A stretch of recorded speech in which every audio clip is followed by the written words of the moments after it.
आज के इस वीडियो में हम लेबर वेरिएंस पर एक प्रॉब्लम को सॉल्व करेंगे। तो जैसे कि अपनी लास्ट वीडियो में हम लेबर वेरिएंस के बारे में जान चुके हैं कि लेबर वेरिएंस एक ऐसा वेरिएंस होता है जिसमें हम देखते हैं कि लेबर कॉस्ट का कितना डिफरेंस है स्टैंडर्ड और एक्चुअल के दरमियान। स्टैंडर्ड लेबर कॉस्ट वो लेबर कॉस्ट होती है जो कंपनी ने एस्टिमेट की हुई होती है कि इतनी लेबर कॉस्ट लगनी चाहिए अंदाजन, और एक्चुअल वो होती है जो दर हकीकत कॉस्ट कंपनी बियर करती है। अब अंदाजन जो कॉस्ट एस्टिमेट की है उसके दरमियान और एक्चुअल जो कॉस्ट है इसके दरमियान जो डिफरेंस होता है उसे हम लेबर वेरिएंस कहते हैं।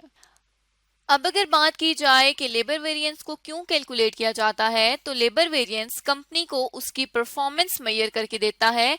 इसलिए परफॉर्मेंस मेजरमेंट के लिए कंपनी जो है वो लेबर वेरिएंस को कैलकुलेट करती है। जैसे कि अब अगर एक एग्जांपल की बात की जाए तो लेट्स सपोज एक कंपनी है पॉकेट लिमिटेड कंपनी। हम एज्यूम करते हैं कि ये कंपनी जो है वो नोटबुक्स मैन्युफैक्चर करती है। अब अगर कंपनी नोटबुक्स मैन्युफैक्चर करती है तो इन नोटबुक्स को मैन्युफैक्चर करने के लिए कुछ कॉस्ट भी कंपनी बेयर करती है और कुछ लेबर भी कंपनी के पास काम करती है।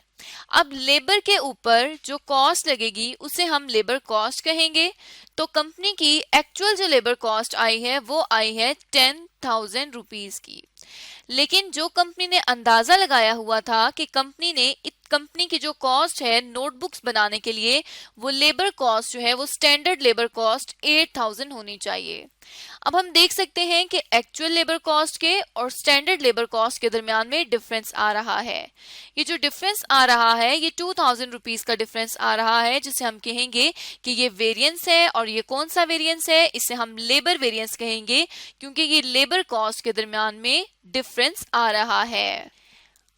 अब या तो ये वेरिएंस फेवरेबल होगा या ये वेरिएंस अनफेवरेबल होगा। कंपनी को किस तरह पता चलेगा कि ये जो लेबर वेरिएंस है ये फेवरेबल है या अनफेवरेबल है? उसके लिए हमने ये देखना है कि कंपनी ने अगर अंदाजा लगाया है कि 8,000 लेबर है तो हम देख सकते हैं कि जो एस्टिमेटेड कॉस्ट है, जो स्टैंडर्ड कॉस्ट है, वो एक्चुअल कॉस्ट से कम है। तो मतलब कि एक्चुअल कॉस्ट कंपनी ने ज्यादा लगा दी है, जबकि स्टैंडर्ड या एस्टिमेट जो किया था कंपनी ने अंदाजा लगाया था वो कम है। तो अगर कंपनी ने स्टैंडर्ड से ज्यादा एक्चुअली कॉस्ट बेयर कर ली है तो इसे हम कहेंगे कि ये अनफेवरेबल लेबर वेरिएंस है। लेकिन अगर कंपनी ने लेट सपोज के स्टैंडर्ड जो था वो 13,000 सेट किया है, मतलब अंदाजन कंपनी को 13,000 रुपए का लेबर पर खर्चा आएगा, लेकिन एक्चुअली खर्चा जो है वो कम आता है, वो 10,000 रुपए आता है।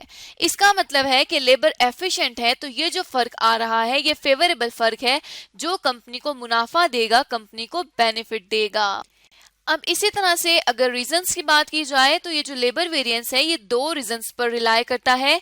या तो कंपनी के लेबर आवर्स में डिफरेंस होगा या कंपनी के लेबर रेट में डिफरेंस होगा। ये जो दो रीजंस हैं यही लेबर वेरिएंस की दो टाइप्स हैं, जिसे हम लेबर और या लेबर एफिशिएंसी वेरिएंस कहते हैं और दूसरे को हम लेबर रेट वेरिएंस कहते हैं। अब इन्हीं सारे कंसेप्ट्स के ऊपर हमें यहाँ एक प्रॉब्लम अवेलेबल है एवा लिमिटेड कंपनी की, जिसके लिए रिक्वायर किया जाता है कि calculate basic labour rate variance, labour efficiency variance, labour total variance, labour idle time variance and pure labour efficiency variance. हमने ये जो रिक्वायरमेंट है इसको वन बाय वन पूरा करना है, जिसके लिए हमें यहाँ पर डेटा अवेलेबल है एवा लिमिटेड कंपनी का, जिसमें ये कहा जाता है द एग्जाम्पल ऑफ एवा limited will be use through out the article. कि ये जो एग्जाम्पल है इसके एवा लिमिटेड के लिए हम थ्रू आउट आर्टिकल, मतलब हम इस प्रॉब्लम में थ्रू आउट इसको यूज करेंगे। In the first instance the following data is provided about Ava Limited activity for the last month. Last month के लिए कंपनी जो Ava Limited है उसके लिए डेटा गिवन है, जिसमें यूनिट्स ऑफ आउटपुट है, मतलब जितनी यूनिट्स कंपनी ने प्रोड्यूस की हैं वो यहाँ पर लिखी हुई हैं, जिसमें बजटेड, जिसको हम स्टैंडर्ड भी कहते हैं, वो 1000 यूनिट्स थे, जबकि जो यूनिट्स प्रोड्यूस हुई हैं एक्चुअली वो ज्यादा हुई हैं, 1050 यूनिट्स प्रोड्यूस हुई हैं। इसी तरह से वेज रेट भी अवेलेबल है, मतलब ये वेज रेट जो है ये लेबर रेट है, मजदूरों को काम करने का जो रेट मिलता है वो यहाँ पर रुपीज में अवेलेबल है।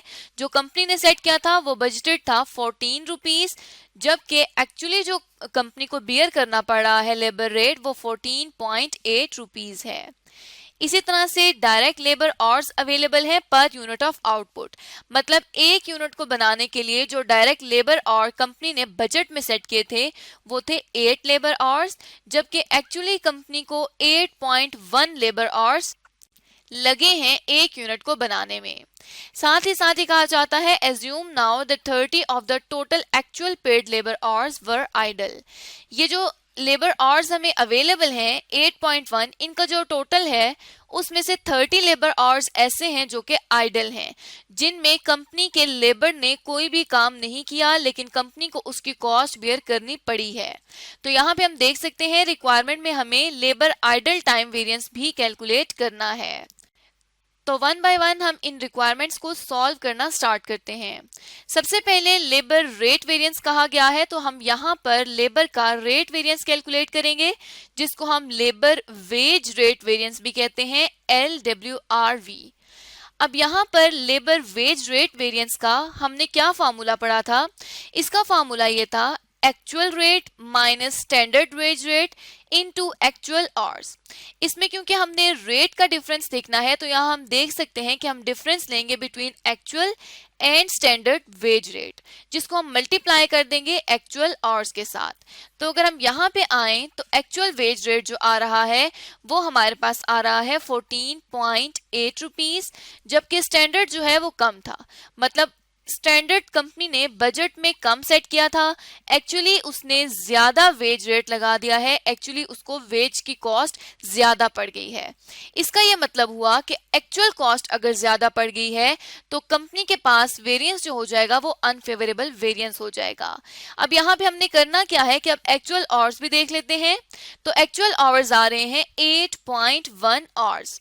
हमने क्या करना है कि इस फॉर्मूले में तमाम फिगर्स को पुट कर देना है, जिसमें actual wage rate 14.80 minus standard wage rate ₹14। इन दोनों का डिफरेंस ले लेना है जो आ जाएगा 0.80। उसको मल्टीप्लाई कर देना है एक्चुअल आवर से जो कि आ जाएंगे 8.1। ये पर यूनिट का आवर है, तो हमने यहाँ पर एक्चुअल आवर्स लेने हैं एक्चुअल प्रोडक्शन पे। तो यहाँ पे देखें तो एक्चुअल प्रोडक्शन जो अवेलेबल है वो 1050 रुपीज की अवेलेबल है।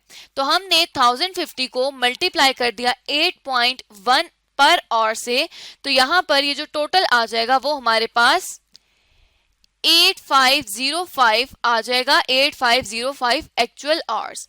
अब यहाँ पे इसका क्या मतलब हुआ कि 0.80 को हमने मल्टीप्लाई कर देना है 8505 आवर्स से।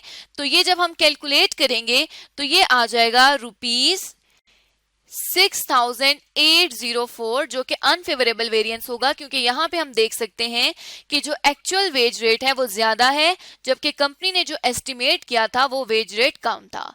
तो इस तरह से हमने लेबर वेज रेट वेरिएंस को कैलकुलेट कर लिया है। अब नेक्स्ट हम रिक्वायरमेंट देखें तो नेक्स्ट रिक्वायरमेंट के मुताबिक हमने लेबर का एफिशिएंसी वेरिएंस कैलकुलेट करना है। एफिशिएंसी वेरिएंस क्या होता है? बेसिकली इसमें ये देखा जाता है कि कंपनी की जो लेबर है वो आवर्स वाइज कितनी एफिशिएंट है, मतलब कंपनी की लेबर कितने कम टाइम में अपने काम को परफॉर्म कर लेती है। और लेबर के एफिशिएंसी वेरिएंस के लिए हमने जो फार्मूला देखा था वो ये था कि actual hours minus standard hours, क्योंकि एफिशिएंसी जो है वो रिसोर्स पे बेस्ड करती है।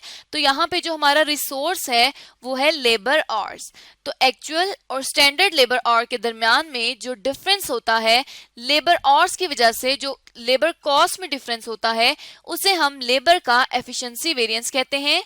तो यहाँ पे हम एक्चुअल और स्टैंडर्ड लेबर आवर्स का डिफरेंस लेके उसको स्टैंडर्ड वेज रेट से मल्टीप्लाई कर देंगे तो हमारे पास लेबर का एफिशिएंसी वेरिएंस आ जाएगा। अब इसको कैलकुलेट करने के लिए और इस क्वेश्चन को कंप्लीट करने के लिए हम नेक्स्ट वीडियो में देखेंगे कि किस तरह से लेबर का एफिशिएंसी वेरिएंस कैलकुलेट किया जा सकता है।